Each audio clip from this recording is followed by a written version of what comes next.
पिंपरखेड येथील मानवी रक्ताला चटवलेला बिबट्या अखेर जेरबंद करण्यात वन विभागाला यश आले असून आणखी एक नरभक्षक बिबट्यालाही आज सकाळी स्नायपर शूटर्सने ठार मारले आहे।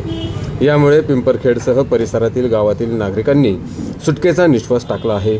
पिंजऱ्यात पकडलेल्या बिबट्यालाही गोळी घालून ठार मारावे अशी आग्रही मागणी स्थानिक शेतकरी वन विभागाकडे करत आहेत।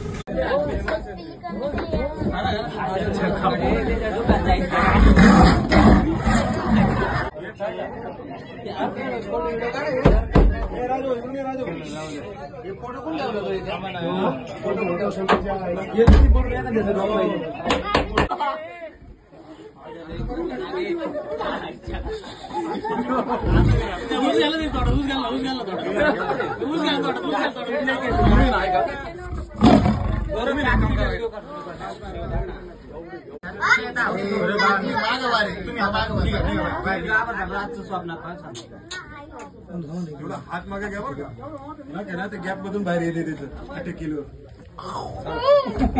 खाऊ करायला ते काही उडी मारले जरा उडी पलटी करा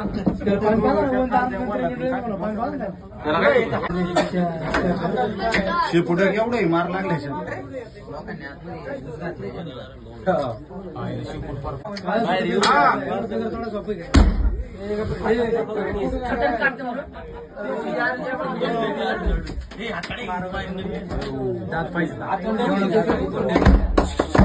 त्याला काय का मनगट्ट नाही